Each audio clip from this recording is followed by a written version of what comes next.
भगवान ने ब्राह्मण को देखकर बूढ़े ब्रह्म का रूप धारण उसके आदर के साथ पूछा, हे मित्र, मृत्यु क्यों होता है? हे श्री ब्राह्मण, ये सब मुझसे कहो, मैं सुनना चाहता हूँ। ब्राह्मण बोला कि मैं निर्धन ब्राह्मण हूँ, भिक्षा के लिए व्रत हूँ। यदि हे भगवान आप इसका उपाय जानते हो तो कृपा कर दो। ब्राह्मण बोले कि दोष आदि को दूर करने वाला एक भगवान श्री सत्यनारायण का व्रत है और इसके करने से तुम्हारे समस्त दुख दूर हो जाएंगे। उस वृद्ध ब्राह्मण का व्रत सुनकर उस गरीब ब्राह्मण ने मन में विचार किया कि आज जो भिक्षा में धन मिलेगा उसी समय भगवान सत्यनारायण का उत्तम व्रत करूंगा। यह विचार करके वह ब्राह्मण जिस नगर में गया वहां उसे उस दिन भिक्षा में बहुत सा धन मिला, जिससे उसने भगवान जी सत्यनारायण भगवान का व्रत किया। इसके करने से वह ब्राह्मण सब दुखों से छूटकर अनेक प्रकार की संपत्ति से युक्त हुआ। उस समय से वह ब्राह्मण हर मास व्रत करने लगा। इस तरह भगवान के व्रत को जो करेगा वह मन सब दुखों से छूट जाएगा। इस तरह नारद जी से नारायण कहावत मैंने तुमसे क्या है, हे विप्रो, अब मैं और क्या कहूँ? श्री बोले, हिमनुशर, संसार में इस ब्राह्मण के सुनकर किस किसने तू किया, हम सब सुनना चाहते हैं। सूति जी बोले, हे मुनियो, जिस जिस प्राणी ने इस व्रत को किया उनकी सब कथा सुनो। एक समय जब वह ब्राह्मण धन्य ईश्वर के अनुसार बांधु के साथ व्रत करने को तैयार हुआ, तभी उसी समय की लकड़ी बेचने वाला बूढ़ा लकड़हारा आया। अब उसने लकड़ियां बाहर रखकर घर ब्राह्मण के मकान में गया। प्यासी लकड़हारे ने उनको व्रत करते देखकर वह प्यास को भूल गया और उस ब्राह्मण को नमस्कार करने लगे। यहाँ पे क्या कर रहे हैं और किसका पूजन कर रहे हैं और इस व्रत करने से क्या फल मिलता है? मुझसे। ब्राह्मण ने कहा, सब मनोकामना को पूरा करने वाला भगवान श्री सत्यनारायण का व्रत है, इसकी कृपा से मेरे यहाँ धन दान आदि की वृद्धि हुई है। विप्र से इस व्रत के बारे में जानकर लकड़हारा बहुत प्रसन्न हुआ। तब वह चरणामृत ले प्रसाद खाने बाद अपने घर को गया। लकड़हारे ने मन में संकल्प किया कि आज जो ग्राम में लकड़ी बेचने धन मिलेगा उसी से सत्यनारायण भगवान का उत्तम व्रत करूंगा। यह मन विचार कर लकड़हारा लकड़ी अपने सिर पर रखकर जिस नगर में धनवान लोग रहते थे वैसे सुंदर नगर गया। उस रोज बाव से उन लकड़दाम पैजीरा चौगना मिला। तब बूढ़ा लकड़हारा दाम ले अति प्रसन्न फगे केले की फली शक्कर हीरू गेहूं का चूड़ इत्यादि भगवान की उषा में गुली अपने घर गया।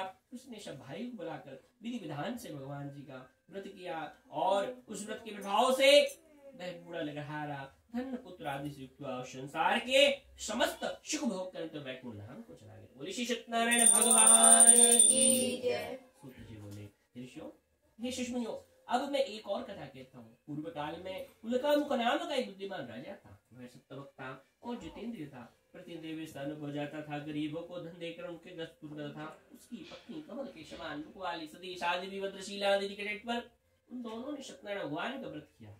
उस समय वहां एक साधु वैश्य आया। उसके पास व्यापार के बहुत धन था। वह नाव को किनारे पर ठहरा के राजा के पास गया और राजा को व्रत करते देखने के साथ पूछने लगा, हे राजन, भक्ति जैसे आप क्या कर रहे हैं? मेरी सुनने की इच्छा है तो आप मुझे बताइए। राजा बोला, हे साधु, अपने बांधु शांत पुत्र आदि की प्राप्ति के लिए महाशक्तिमान भगवान श्री सत्यनारायण का व्रत किया जा रहा है।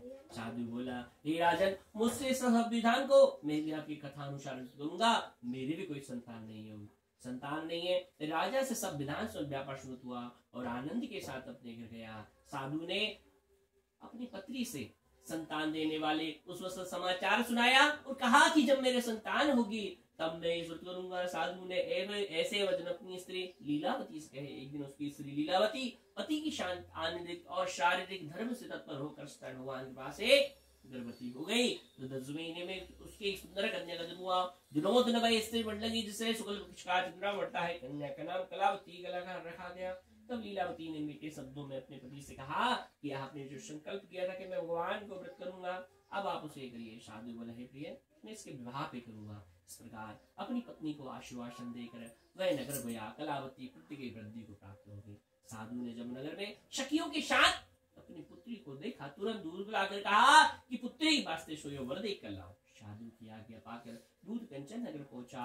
वहां खोज और देखभाल कर लड़की सोयोग वर ने पुत्र को ले आए। सोयोग लड़कियों को देखकर साधु ने भाई बांधु से प्रसन्नचित अपनी पुत्री का विवाह उसके साथ कर दिया। किंतु दुर्भाग्य से विवाह के समय भी उस व्रत को करना भूल गया तो श्री भगवान क्रोधित हो गए और शाप दिया, तुम्हें दारुण प्राप्त होगा। अपने कुशल में साधु बनिया जमाता सहित समुद्र के समीप स्थित रत्न नगर गए। वहां दोनों सुषमय राजा चंद्रकेतु के उष्णगर व्यापार के लगे। एक रोज भगवान सत्यनारायण की माया से पीड़ित कोई चोर राजा का धन चुरा कर भागा जा रहा था, किंतु पीछे से राजा के दूतों को आकर देखकर चोर ने घबरा कर भागते भागते धन चुपचाप रख दिया जहां वे सुषमय ठहरे हुए थे। जब दूत के पास राजा का धन रखा देखा तो उनके दोनों सिपाही राजा की दरबार में उन दोनों को ले गए। अपन पास से दौड़ते हुए राजा के समीप जाकर बोले, यह दो चोर पकड़ कर लाए लेकर आ गया। राजा की उनको कठिन कारावास में डाल दिया गया और उनका सब धन छीन लिया गया। सत्यनारायण भगवान की श्राद्ध द्वारा उनकी घर पर भी बहुत दुखी हुई और जो घर पर धन रखा था चोर चुरा ले गए। शारीरिक व मानसिक पीड़ा तथा भूख प्यास की अति दुखित अन्य की चिंता में कलावती एक ब्राह्मण के घर गई। वहां उसने भगवान का व्रत होते देखा, कथा सुनी, प्रसाद के रात को घर आई। माता ने कलावती से कहा, हे पुत्री, दिन में कहाँ रही? बात तेरे मन में क्या है? कलावती बोली, हे माता, मैंने एक ब्राह्मण के घर भगवान श्री सत्यनारायण का व्रत देखा। कन्या की वचन सुनकर लीलावती ने भगवान की पूजन की तैयारी करने लगी।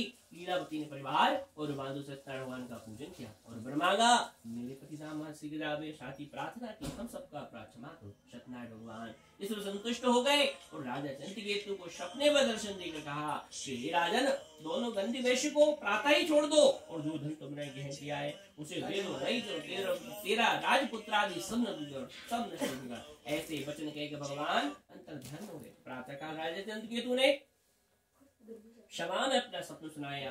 फिर दोनों बाणी पुत्र को कैसे मुक्त लाया। दोनों ने आते ही राजा को नमस्कार किया। राजा मीठे वचनों बोले, हे मान भाभी, बस ऐसा कठिन दुख प्राप्त हुआ, अब तुम्हें कोई भय नहीं है। ऐसा कहकर राजा ने उनको नायना वस्त्र भूषण पहनाए और उनका जितना धन लिया था दोनों वैश्य उतना धन लेकर अपने घर को चले।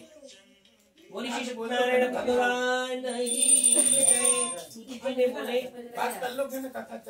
सूती जी ने कहा